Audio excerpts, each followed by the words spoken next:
changing the guard. Most people who come to London expect to see one of these ceremonies at some time or another. Perhaps, as here, mounting the Queen's Guard at the Royal Horse Guards. Perhaps the guard outside Buckingham Palace. Once a year, there's the ceremony of trooping the colour, when the Queen inspects one of the regiments of foot guards. Anyhow, the flash of scarlet and blue and the glitter of gold has been one of the sights of London for a long time now, and it still draws the crowds like a magnet.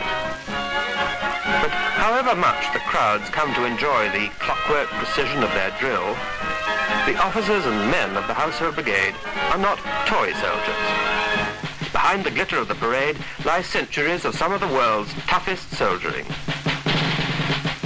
The earliest of these regiments was formed during the middle years of the 17th century. The foot guard of that time was very different in appearance from his present-day brother.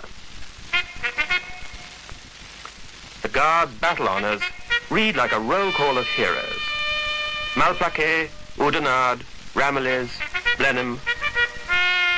There's no such place as Blenheim, in fact. Blentheim in Bavaria, with its village windmill, gave the name of Blenheim to Marlborough's greatest victory. A century later, found the Guards at Waterloo. For a whole day's fearful battle, they held the key position in the castle of Hougoumont. It gave their General Wellington the victory, and the Foot Guards themselves a new piece of uniform.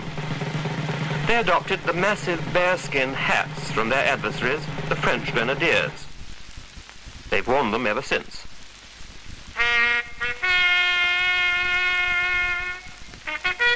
In the Crimea, the Guards were on the heights just south of the River Elma.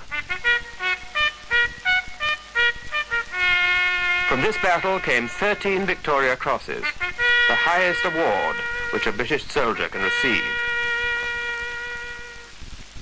For the last half-century or so, the Guardsman has spent most of his working life in khaki. There have been so many variants at different times and in different places that it's hard to describe the Guard dress as uniform. But through thick and thin, their horses replaced by tanks, the thin red line camouflaged out of existence, the Brigade of Guards has preserved a continuing tradition of ceremonial guards for the monarch.